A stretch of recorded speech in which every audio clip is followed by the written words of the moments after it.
A wildly entertaining mix of action and big ideas prepared with humor and a bizarre love story. Praise my NPR. The fun in reading Mickey7 is trying to keep up with Mr. Ashton's twist turns, and the extra fun is that you never do. The Wall Street Journal. Sci-fi readers will be drawn by the innovative premise and stick around for the plucky narrator. Publishers Weekly, a smart philosophical satire masquerading as an adventure novel. Mickey7 has been praised by a lot of people about a lot of things. But now it's my turn. And I'm feeling hungry.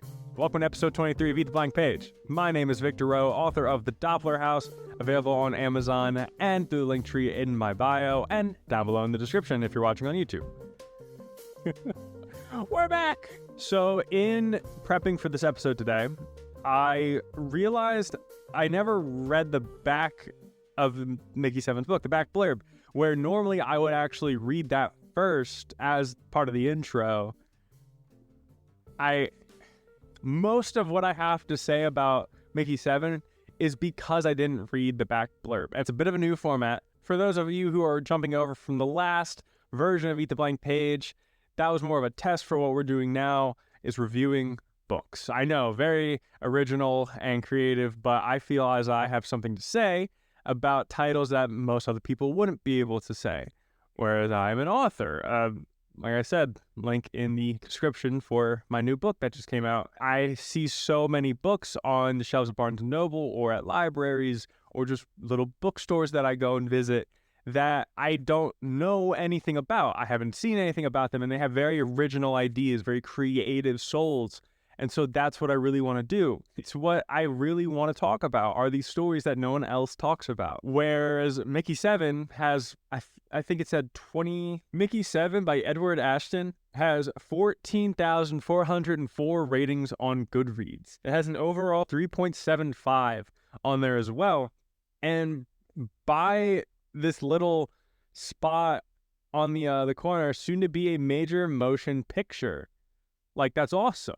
It's freaking sick. I don't know anything about it, so I want to talk about it with everyone who also might be interested in a little bit of a sci-fi adventure thing. But because this is a new format for me, I don't want to give too much of the book away, so I'm going to limit myself to chapter 1 to see how it goes. It won't be like that every day, though. If you're interested in getting a copy of this for yourself, I will also be leaving an Amazon affiliate link in the video description, along to a library of all the books that I've reviewed on my link tree. So if you just want to hop over there, you'll see every single one that I have reviewed thus far with a little link that'll help me out and support me through your purchase. Follow me on Twitter, Instagram, and YouTube for updates about the podcast and my writing journey in general. You can also check out videos that I make to promote books that I write or episode segments that I think are better than the rest. But there can also be said about seeing what book we're going to be going over a week early so you can grab your copy to read along. And as you listen, you can kind of bounce your thoughts back off of mine. Leave whatever thoughts that I forgot to mention, because your thoughts matter too, down below, and I will read all of them. I love interacting with you guys, so it's going to be a lot of fun. I think this is going to be a great new chapter in the Eat the Blank Page story. I'm just super excited. I'm very, very excited, because when I started reading this in Barnes & Noble, I was just going every day to learn as much as I can about covers and descriptions and things like that. And this really stuck out to me because of the mystery. Like I said, I didn't read the back blurb. The back blurb gives away everything I want to talk about, so I'm not going to read that until the very end. But I kept finding myself for 3 days in a row. I would go for about 2 hours, and I kept finding this book again and just started reading it. I just kept reading it, and I kept thinking about it and how much I wanted to keep reading it. And so that kind of spawned where we're at in the podcast right now, is that I want to go over books like this that really grab my attention, but I haven't heard anything about it. Oh no, that was one of my thoughts, was people might not understand what this is. People might like what this is. But honestly, I don't care, because I want to give my thoughts, examinations, and insights into what Mickey7 is, the writing, the descriptions, the world building, the pacing that Edward Ashton took, as someone who knows what that's like. And it's not to discredit those who like popular books. It's to empower those who like these lesser known books. And I could be totally out of the woodworks and not know, like, I don't have a good handle on what's popular in the literary world these days, but it's one of the biggest things I wanted to talk about. So let's get right into it. So with every good book, and especially with this review of it, because I'm only going over the first chapter, the intro was the biggest thing I wanted to take away from. I wanted to study the intro as much as I physically could. And so going into it without the knowledge of the back blurb, Mickey7 is confusing to me. I know what they're talking about when they say the phrase Mickey7. Maybe it's 7 members of a team. Maybe he's 7 years old. Maybe it's like an element, or it's like, plutonium-238. No, it's Mickey7. I didn't know what to expect. But for some reason, I just started reading without reading the back blurb, like I said. And so with that idea of the title gives a lot of kind of like, what's going on? For those of you who are interested. Someone who is living on a colony has just fallen down into a very deep, dark hole. And we find them right at the bottom of the pit. We don't even catch up with them as they're falling. Before they fall, we get nothing. They start in this deep, dark pit, and it's all ice. The walls are covered in ice. It's negative 47 degrees. There's still not much to see, but at least I can make out the roof of the chamber above me, glowing now in a pale spectral gray, the black ring of ice-crusted opening that must have brought me here. And I love how they just said it's dark and you can see the hole above where he fell. That's all it was said, but Ashton said it really, really well. But from there, he goes into a little bit of backtracking, and we learn some bits of this character through their own self-analysis. But it's not, I'm like this. This is my favorite color. No, he starts reflecting on what happened to get him down to the hole, because we're asking that too. We're going, hey, bud, how'd you end up in this giant hole if you're this explorer guy? And he goes over how he wasn't paying attention to where he was going, and he looked up at this cliff face that looked like a monkey's head, and he got distracted, taking a step and falling through. That alone does a lot of characterization, because you'd have to be the kind of person that would think of something as a monkey's head, get distracted enough to then fall down into a giant chasm where you're gonna die. The first line of the book is, "This is gonna be my stupidest death ever." What does that mean? I don't know, because I didn't read the back blurb. But if you don't read the back blurb, everything layers on this level of intrigue that I was not prepared for. And it gives just enough detail for me to kind of understand what they're talking about, but just enough absence of detail for me to be like, okay, what do you mean by my stupidest death? What do you mean it's just past 26 o'clock? What does this mean? And then we get an amazing back and forth, kind of like a video game text chat, but it's communication between Mickey7 and someone called Red Hawk, whose real name is Berto. Something I like that they did was, right when we're skipping from the old text, the old format of text, where it's regular and all that jazz, and we skip down into this almost video game-esque dialogue chat base, the first thing that is said is the other guy's name, Berto. Mickey7 says, Berto, you getting this? Red Hawk replies, affirmative. So they're establishing, even if you don't know how text chats work, if you're a little bit older, if you're younger, if you're just not part of that world, you now understand what Red Hawk and Mickey7 mean. Just kind of like a username.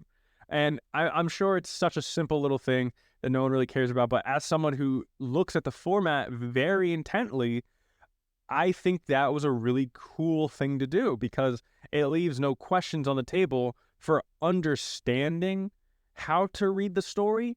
The only questions are, oh my gosh, what does this mean? How did this happen?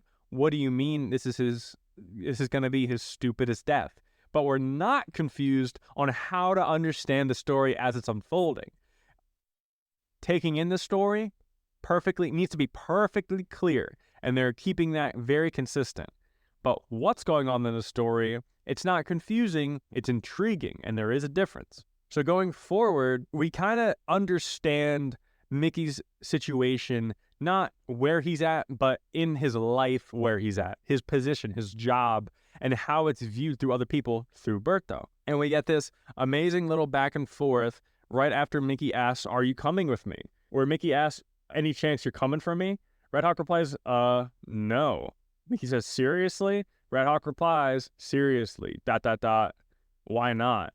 And then Red Hawk, Berto, goes into this very long description of how dangerous it is going to be to retrieve him. He messed up. You're already down in like what they refer to as creeper territory. Don't know what a creeper is, but they're talking as if we should know, but not on a technical level to where we get jumbled up in our head. It's very passive to where we can put together what they're talking about. A creeper has to be some sort of alien or animal that is dangerous because they don't want to go near it, but they're not going into Xenomorphalia Dostro is the 74th ranking member of the Xenonanana family. And it's like, no, it's just, hey, you're in creeper territory. Like, what's going on? And at the very bottom of that explanation, he says, you can't justify that kind of risk for an expendable, you know? Adding more to the kind of, just the kind of attitude everyone's going to have towards Mickey and his profession when he's in help. This is attacking our kind of mental about it. But so they have a little bit of a back and forth. And then we get a message from someone called Black Hornet who responds simply, "Hey, babe." We don't need to confirm names anymore. We've already heard her name a few times previously, Natasha, because Mickey is reflecting on how he's going to explain himself to Natasha, obviously someone who cares about Mickey. And so since we're already familiar with the text chat basis kind of format layout, all we need to hear from Black Hornet is, "Hey, babe," to understand that it's Natasha. He even says, "Hey, Nasha," or sorry, I thought it was Natasha. "Hey, Nasha, what can I do for it?" And we get characterization from Black Hornet or Nasha because the second thing she says is, "Just sit tight, I'm in the air, ETA 2 minutes." We've established that expendables, hence Mickey7, isn't someone that everyone's necessarily going to want to go save or feels the need to go save. Because even in the conversation with Berto, Red Hawk, we find out that Mickey uploads his memory and will just get reprinted as an expendable if he dies. That's what makes him expendable. That's what his job is, to go do the dangerous stuff, to then get regrown as like a clone. That would then make Mickey 8. So we get confirmation of what the title actually means. We get an understanding for what an expendable is, what his job is, and a justification for Berto's reasoning to not come and help. And all of that only adds to Nasha's character in saying, "Sit tight, I'm in the air, I'm going to come get you in 2 minutes." It shows that she does really just care about Mickey. And even if he'll show up in bed tomorrow perfectly fine, it doesn't matter. She wants to come help. And I think that's a really cool, subtle way to do it, because too many authors are too on the nose about how they feel about the stuff.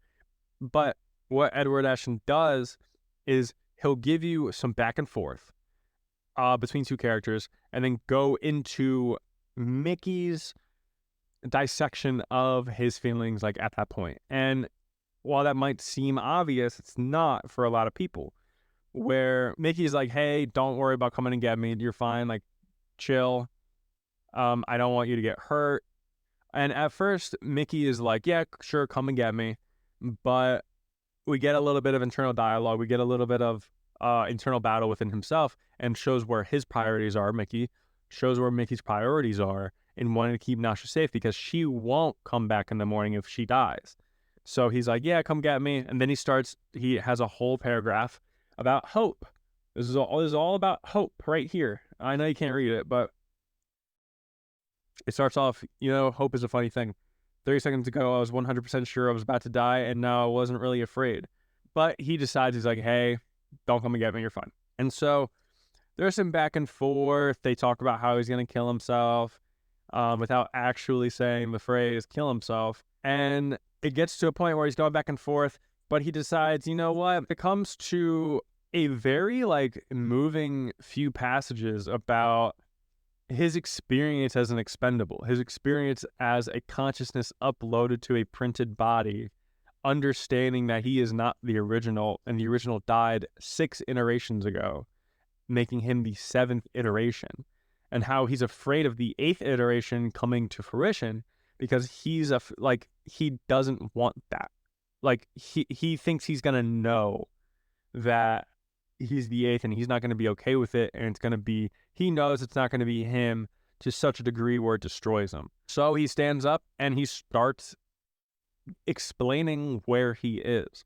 A cavern at this scale shouldn't be prevalent because the colony, he was so close to the colony, he's talking about how the only reason they put the colony where it is because it's away from the creeper territories, and there aren't a lot of underground passages that would then collapse underneath the weight of the colony, the human colony, like the people, like the thing on the planet that they're at, that he's exploring for. And so he himself, as someone who's done this a lot, is interested, and he's talking about how the walls are perfectly 3 feet apart from the center line, so 6 feet wide.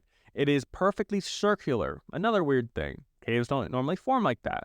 Volcanic activity doesn't form like that. And the creepers shouldn't be making holes that big.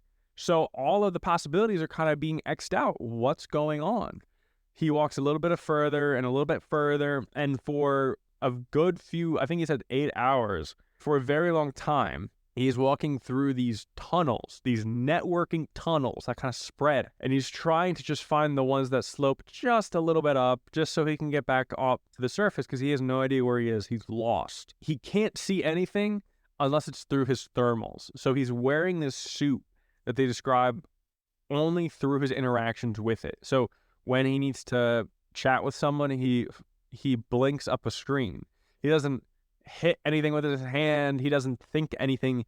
He blinks something. He blinks a keyboard up he's then able to text chat with Nasha and Berto. But then when he wants it to wipe away or wants to exit out of it, let's say, he says, or it's described that he blinks it away. And I think that is actually a very neat way to describe tech that your audience isn't going to be familiar with. So you don't need to go into the nitty-gritty of it. All you need to do is say, oh, they blinked it away. That's it. That's all they needed to do. That's all they needed to do. And I think that was a really cool detail as well. He switched his suit's vision to thermal because there's no light down there. And as he's walking, everything's starting to shift more into a warmer spectrum. It's starting to go more into the purples, more into the reds, where there's heat. There wasn't volcanic activity, so what's going on? Are we getting closer to the surface? Are we getting deeper? But then he starts to hear things. He starts to feel things moving around, tremors, sorts of scuttling, where he doesn't know whether it's coming from in front of him, behind him, around him, another tunnel. There starts to be these echoes of these like tappings along the ice and stone that only seem to be getting closer and only seem to be getting louder until he is face to face with a creeper, but not one that he's experienced before. And there it is, almost close enough to touch. And we're reading this off of page 11. It looks generally like a creeper, which I guess makes sense. A segmented body, 1 pair of legs to a segment, hard, sharp claws for feet. The mandibles are different, though. Creepers have 1 pair on their front segments. This guy has 2, a slightly longer pair held parallel to the ground, and a shorter pair held perpendicular to those. Just like a creeper, it has short, dexterous pair of feeding legs inside the mandibles, and a round, toothy maw. There are some important differences. Creepers are pure white, evolved to blend in with the snow, maybe. It's hard to tell from the infrared it's getting, but I'm guessing that in the visible spectrum, this thing would be brown or black. Also, of course, creepers are maybe a meter long and weigh a few dozen kilograms. My new friend here is as wide as I am tall and stretches back down the tunnel as far as I can see. This guy is huge and is creepy as hell and is like what he's experienced before, only way worse. So there's a lot of new things going on for him. But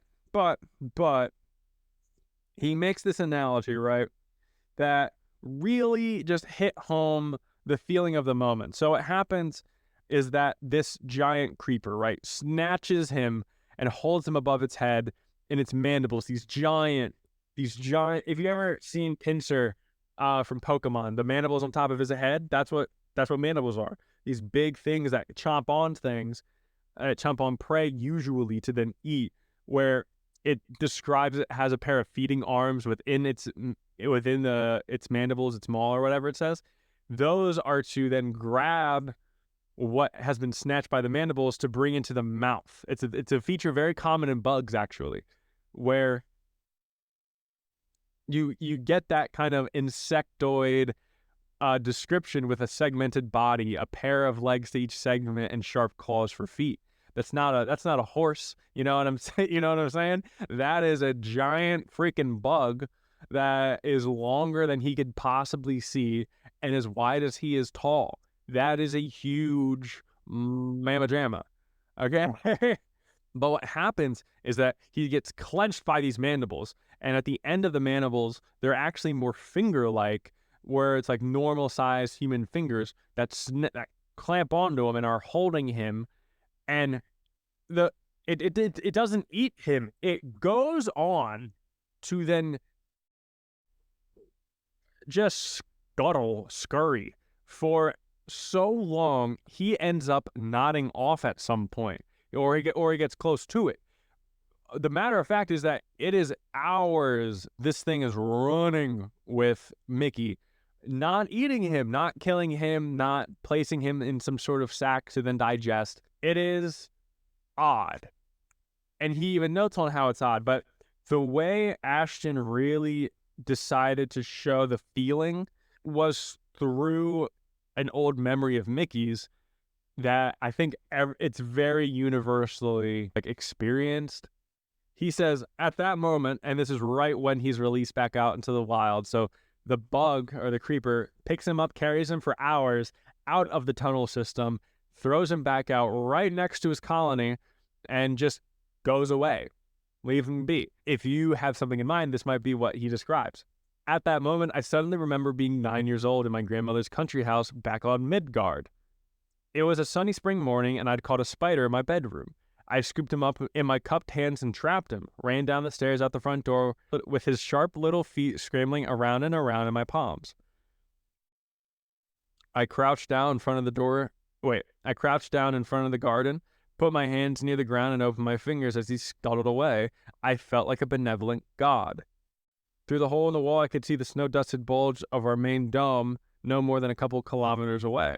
I'm the spider, and that thing in the tunnel just set me down in the garden. Holy shit. It's such a good analogy because not only is it a one-to-one experience, it's an experience that is taking something so fantastical as a giant bug carrying a person, relating it to the direct opposite, a person carrying a bug, laying it down into their homeland, the colony and the garden, but also it's describing to you about the world that not every planet's all covered in ice, and it's relating to the reader on such a deep level that I'm pretty sure everyone's done that at some point, or if you haven't and you're one of the people who only kill bugs, you get what they're talking about through the difference in your experience and what they describe. A benevolent god. It sounds so grandiose, but when you are so much powerful than something else and you decide to help it anyway, I can only describe that as a feeling of a benevolent god. That is such a good description of what that must have felt like for Mickey as a fictional character. But what that must have felt like for him in that moment to be dropped off by this giant bug. It's a very, I love that so much. And I really wanted to make sure that was a talking point because he does that a lot. Edward Ashton does that a lot in this book where he references something to help you understand what he's talking about in this sci-fi world, which is really, really cool. It really helped me as someone who doesn't read a lot of sci-fi get into what they're talking about. Of course, I play a lot of sci-fi video games and I watch movies and I'm familiar with terms and phrases and stuff. It's just how he gets across information is very cool, and I appreciate it very much. We get a little bit of world building when Mickey goes up to the guards spot for the colony itself. They have a little bit of a conversation back and forth. Creeper territory, rocks and snow. These the bosses suck or whatever. And here's where the story starts. I thought it was going to be a giant book about him getting back to the colony. I wasn't expecting him to get back to the colony at all. Until the last chapter. I thought the big adventure part, I thought the science fiction part was going to come from dodging around this alien race of tunneling bugs, and his friends are worried about him and all that jazz, and he has like reasons to get back to the colony, but he doesn't get to it until the very end. That's what I thought the book was going to be about. So as I'm reading this, I'm like, oh, he's already back.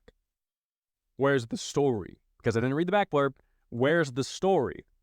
And something that they've mentioned throughout this time is that he is an expendable and gets printed, right? At the beginning of the story, or at the beginning of the chapter, his friends are trying to come grab him, right? And they confirm with him that he's just going to die. And he'll respawn in the morning, and it'll be great. It'll be like nothing ever happened for him. They go into what it's like to be an expendable and all this stuff. And all of this talk of being an expendable pays off right here, because when he gets back to his room, he finds Mickey-8. And Mickey-8 is the clone that they made because they thought Mickey-7 died. So that is the dead freaking end of chapter 1 with the final line of crap. He says, "I'm Mickey-8, aren't I?" Yeah, you are, buddy. And it's just, I love it because the scene's structure, or the chapter's structure, is so well paced. And that theme follows throughout the rest of the book, where each chapter itself is set up, has its own payoff, and then adds to the larger story itself in a very consistent and fun way that, as an author, I admire very much. And as someone who reads a lot, I don't see a whole lot of. Sometimes I'll see one-off stories about a side character. Sometimes I'll see just a whole chapter kind of just going through and stopping at a natural stopping point. But with Mickey-7, you get this kind of small story within the story itself, where chapter 1 itself, it's like, hey, fall down to a hole, have some heart-to-hearts with a buddy and your girlfriend, you go off, you encounter something, you get back to the place, you have new information, and now there's a new problem. You have a small contained story that feeds the larger one. And I love that. It keeps you reading. It keeps you wanting to know what's going on, because the information you don't know, the characters also know. So commonly know that they talk about it in a way that you pick up on as you read the dialogue, which is very, very cool. Like when I was writing Doppler House, I would talk about information kind of before, have some interactions, like the normal stuff, but I would eventually say point blank, this is what this is. This is what this means. Or put up a situation where that information would be explained commonly through someone who doesn't know. Which is what a lot of books do. You have a main character unknown into the world that has everything explained to them, so that you don't need a situation where that information naturally pops up. The natural situation is the person who doesn't know anything getting things explained to them, which feels natural, feels inclusive, because you're already connected to the main character. And I'm describing Harry Potter. The format for Harry Potter's world building is Harry Potter knows nothing about witchcraft and wizardry, is brought into the world by Hagrid, and every book, movie since the first one is just explaining to Harry, hey, this is how the world works. This is how spells work. This is how potions work. Here are the different classes. Here are the different people. Here are some different events and folklore, which then brings us more into the world, because we are also learning with Harry. We feel more connected to Harry and to the world at the same time. It doesn't feel forced, and it's very natural. That's what makes that practice so common, is because it's so smart. It works so well. And it's not that J.K. Rowling invented that. It's that she applied that incredibly well. But what I think Edward Ashton's doing here is something also very effective, is that he's not saving time to, he's not trying to get across all the information. He's not trying to run through the world and give you all the world building when you need to know it, all this stuff. He's having a natural story with characters that he's already determined to know who knows what is where and all that jazz. So he has all that world building laid out. It's solid, it's segmented, and it's regulated by jobs and stuff. And so he's like, okay, how would a construction worker and a carpenter have a conversation about their jobs that would tell someone who knows nothing about either one of their jobs just enough information to kind of understand what's going on and to follow through with the rest of the conversation itself, so you don't feel lost and just kind of give up paying attention. And that's what he does with the guard and Mickey, with Mickey and Berto, with Nasha and Mickey. You get these back and forths, and because we need to know what's up with Mickey and his profession as an expendable, something that isn't a regular trade or something you can bring up. I think he mentions in the beginning of chapter 2, yeah. I wasn't a pilot, I wasn't a medico, I wasn't a geneticist, or a botanist, or a xenobiologist, I wasn't even a spear carrier. I had no practical skills of any sort. He lists off every profession there is that is offhand common knowledge for Mickey and presumably everyone else. But that's him describing his own profession as being less than those. We know what those are. A botanist, you deal with plants. A biologist, you deal with animals, plants, life, ecosystems, that kind of stuff. Xenobiology is alien biology. You kind of got to be into the science fiction world to get that one offhanded, or just know generally what that is. A spear carrier, you can assume it's something to do with like warriors or defending.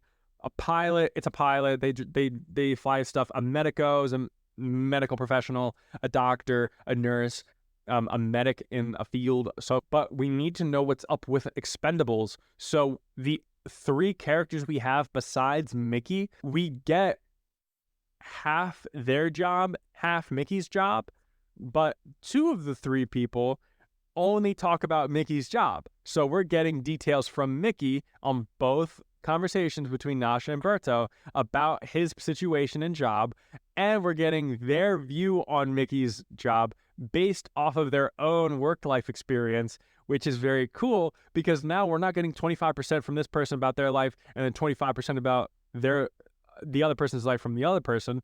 We're getting 50% from Mickey and then 25% from the other person. So we're getting 75% of all the knowledge we really need to know. And through Mickey's internal dialogue, it fills up the rest of the 25%. Now, we need to know what his job is and what it details before we continue off into the rest of the story, because that is apparently the main conflict of the story, is that he gets back from this mission and is now part of one of 2 Mickeys, Mickey7 and Mickey8. But if we just tell you what Mickey8's deal is, we don't really know what's going on. If we didn't really understand what an expendable was and the practices of thus forth, and the concerns that they have from now being duplicates. Duplicates are like very, very bad in this world. But like I said beforehand, way too many times, this is all based off of if you don't know the back blurb. If you didn't read the back blurb. Hey everyone, I just want to take this time to give a little update about where I've been, what I'm doing moving forward, and where the channel is at in general. So if you haven't noticed, over on my YouTube, I've combined Eat the Blank Page and my personal channel, Victor Rose Stories, under one title, Victor Rose Stories. The podcast itself is still called Eat the Blank Page, but now no longer has its own line of social media. As someone who's working a full-time job, trying to keep a house together and doing all of this stuff online, along with writing and book sales and all that jazz, it became too much to have double work of everything to do with socials and videos, content, and I figured I'd get the ball rolling faster and would be able to separate it if need be faster if I combine everything and keep everything in a kind of a central hub. Why did I take such a long break from Eat the Blank Page? I needed to get my book out. So like I mentioned in the beginning of the episode, the Doppler House is now out for purchase on Amazon. Sold almost 40 copies, which I'm super excited about, super happy with. I needed to do a lot of work that I couldn't put off any longer. It was about 2 years of working on the Doppler House. I was sick and tired of it, and it was draining my kind of love for writing, and I know I love writing. So it was scary for me, but I needed to really put my nose to the grindstone, get it out to everyone that it possibly can get to.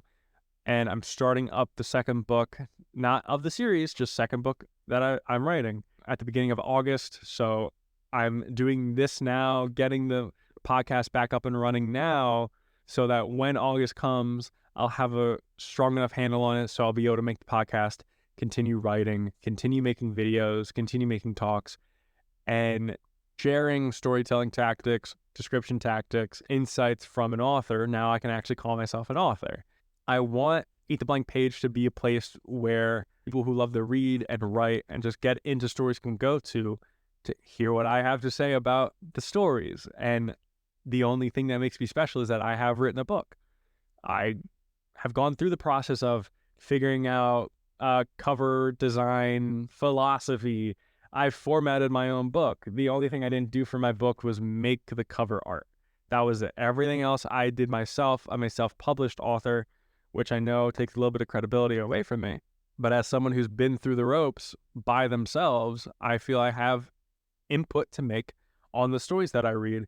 I really just want this to be a place where we share stories. We don't focus on the big heavy hitters just for the views. We don't focus on the ones that have been talked about a million times over. I love the Hunger Games, but I'm tired of talking about it. I'm tired of talking about battle royales. And so that's kind of my ideas moving forward with Eat the Blank Page, is that every week we're going to be talking about a new book that I've completely read and I have insights on to talk about. I want the episodes to be between 30 minutes and an hour, so it's not too much time, but I don't want to cheapen any one experience over the other, because every story is going to be someone's favorite story. So it's not right to discredit or put down any one particular title, because maybe it's not my favorite, but it's going to be someone's, and maybe it's going to be yours. And so with that, I'm not only putting out my ideas, I'm not only giving you guys a kind of vein to get to know me. If you like my writing, if you bought the Doppler House and you're interested in seeing my view on other books, how I read and how I dissect, how I take notes as I'm reading to talk about how I learn from these books. If you're interested in that, you can come here and you can talk to me, and you can watch the bite-sized versions over on my actual YouTube channel, or you can just listen to me on Spotify if you are now. There's a lot of things you can do. The number one thing is that I want to learn from these stories, and I want to share the stories themselves, because as I'm reading it, I might love it, and I want to raise the tide, as it were, for authors everywhere, because now I'm part of that group. As a rising tide raises all ships, I hope to be that tide for all of the books that I come across that might not get 1,000% publicity or get any sort of reviews or talks about, even though Mickey7 might be a bad one because it has a major motion picture coming out, a movie. And not to say that I'm only going to do small stories, not to say I'm only going to do books that no one knows about, or that no one knows about Mickey7 and that it's like some sort of under the radar book. It's just, it's not something I'm experienced with. It's not something I hear people talking about. It's a random grab off of the shelf of a Barnes & Noble. That's what makes it interesting for me, and something I really want to share and talk about and learn from, and share what I learned from it, so that we can all get a little bit better with our writing and our world building and all that jazz. But long-winded explanation out of the way, that is what has been going on. That's the plans I have for Eat the Blank Page. I also want everyone to know that anything that you would want to find visually, if you're listening on Spotify, will be on the Instagram. All of the bite-sized things will still be released throughout the week. I will be announcing what book I'm reading next week, the same day as this week's release.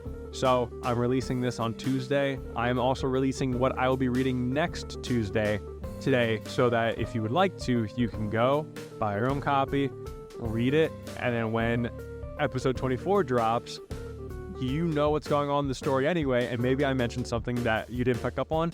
Maybe you caught something that I didn't, and you want to let me know down in the comment section. I would absolutely love that. I would love to interact with you guys, hear what you're talking about, And if you're looking for more of an experience like that, I'll be leaving a link down in the description for my community Discord so that we can talk, learn, converse, talk about what we're reading, talk about what you guys want me to read. I'm there every day. I check it every day, and it's just so much fun to interact with you guys. But that is everything I really wanted to mention. I wanted to do kind of a split format where like the first half I'm talking about the story, the second half I'm talking about what I learned from it.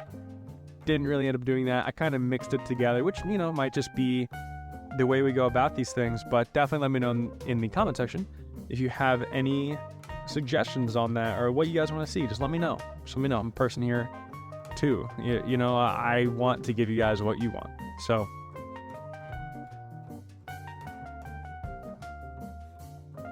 at the end of the day, Mickey7, I learned the most about introductions and how powerful they are.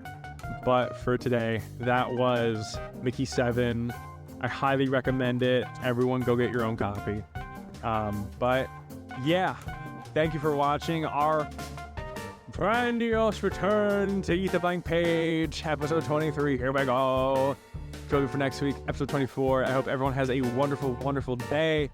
And as always, stay hungry because we're eating plenty of pages out there. Goodbye.